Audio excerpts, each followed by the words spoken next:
2021년 6월 6일 지극히 거룩하신 그리스도의 성체 성혈 대축일. 지극히 거룩하신 그리스도의 성체 성혈 대축일은 우리를 위하여 십자가에서 돌아가신 예수님의 사랑을 기억하는 날이다.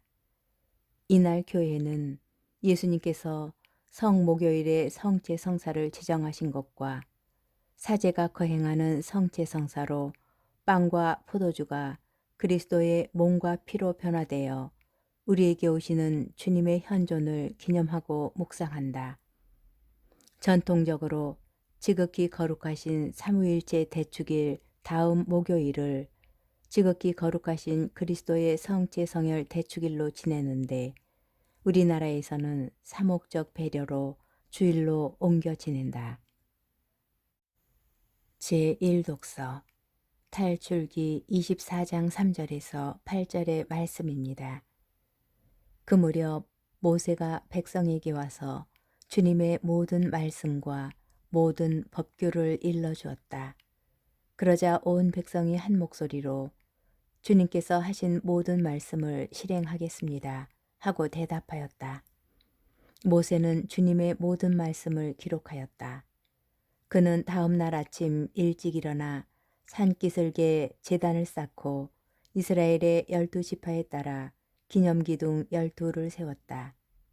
그는 이스라엘 자손들 가운데 몇몇 젊은이들을 그리로 보내어 번제물을 올리고 소를 잡아 주님께 친교 제물을 바치게 하였다.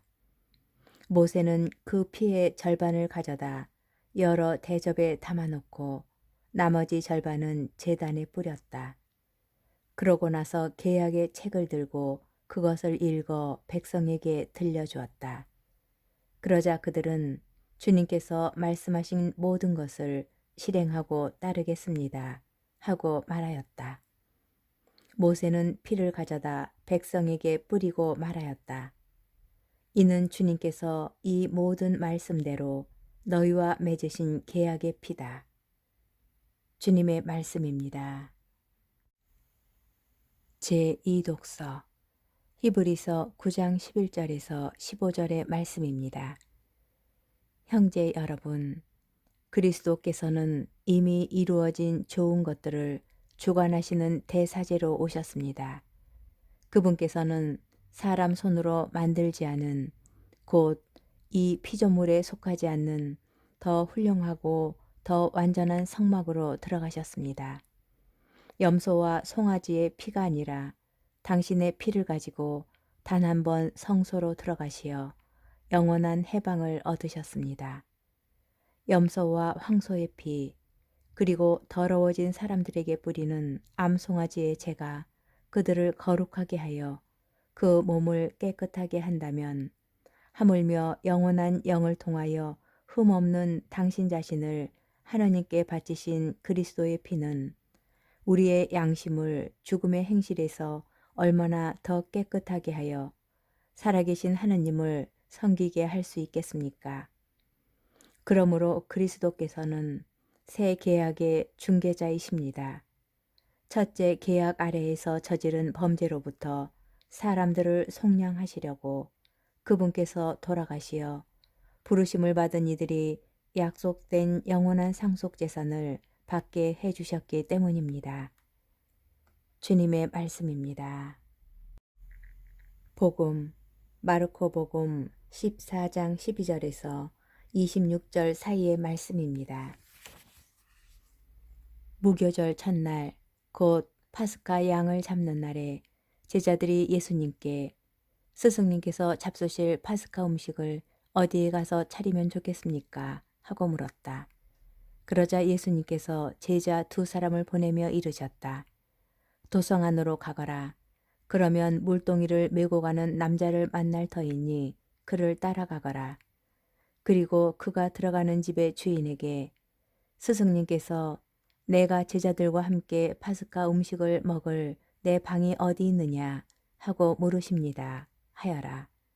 그러면 그 사람이 이미 자리를 깔아 준비된 큰 2층 방을 보여줄 것이다. 거기에다 차려라. 제자들이 떠나 도성 안으로 가서 보니 예수님께서 일러주신 그대로였다. 그리하여 그들은 파스카 음식을 차렸다. 그들이 음식을 먹고 있을 때에 예수님께서 빵을 들고 찬미를 드리신 다음 그것을 떼어 제자들에게 주시며 말씀하셨다. 받아라, 이는 내 몸이다. 또 잔을 들어 감사를 드리신 다음 제자들에게 주시니 모두 그것을 마셨다. 그때 예수님께서 그들에게 이르셨다. 이는 많은 사람을 위하여 흘리는 내 계약의 피다. 내가 진실로 너희에게 말한다. 내가 하느님 나라에서 새 포도주를 마실 그날까지 포도나무 열매로 빚은 것을 결코 다시는 마시지 않겠다. 그들은 찬미가를 부르고 나서 올리브 산으로 갔다. 주님의 말씀입니다. 오늘의 묵상. 우리가 미사 안에서 만나게 되는 성체와 성혈의 의미는 하느님의 사랑 그 자체입니다. 하느님께서 이스라엘 백성과 계약을 맺으실 때는 짐승의 피로 계약을 맺으셨습니다. 그것은 옛 계약, 곧 구약입니다. 구약에서 시작된 구원의 역사는 이제 예수님의 탄생으로 절정에 이릅니다. 그리고 더는 짐승의 피가 아닌 예수님의 피로 모든 사람을 위한 새로운 계약을 하느님께서 맺으십니다. 새로운 계약, 곧 신약입니다. 계약이라는 조금은 경직된 형식의 언어가 사용되지만 이 계약 안에는 사람을 향한 나를 위한 하느님의 따뜻함이 담겨 있습니다. 나를 향한 하느님의 사랑, 예수님의 자기 희생과 내어줌이 자리 잡고 있기 때문입니다. 그러므로 예수님의 성체와 성혈은 하느님과 예수님과 일치를 이루어주는 큰 신비를 담고 있는 것이지요. 이 큰 사랑의 신비를 우리는 비교적 손쉽게 미사 안에서 마주하게 됩니다. 그렇지만 생각해 보면 좋겠습니다. 하느님께서는 아드님의 살과 피를 우리에 내어주시고자 구약의 긴 역사가 필요하셨습니다. 한두 세대가 아니라 수천 년의 기나긴 시간입니다. 아울러 사람을 향한 예수님의 사랑과 따뜻함이 필요하셨습니다. 사람에 대한 지극한 사랑이 필요하셨습니다. 사람을 위해서, 그들의 구원을 위해서 기꺼이 헌신하겠다는 예수님의 자기 결심이 필요하셨습니다. 구약에서 시작된 긴 역사와 죽음에 이르기까지 온갖 멸시와 고난을 당하신 예수님의 철저한 자기 희생이 없었다면 결코 가능할 수 없었던 사건입니다. 그 사랑의 절정을 성체와 성혈이 품고 있습니다. 우리의 몸을 우리는 어떠한 마음으로 마주하고 있는지요. 나를 향한 하느님의 따뜻함과 품어줌의 절정, 그리고 그것이 우리가 참여하는 미사 가운데 이루어집니다. 그 사랑의 표지가 바로 우리가 미사에 참여하는 것만으로도 만날 수 있는 주님의 보배로운 몸과 피입니다.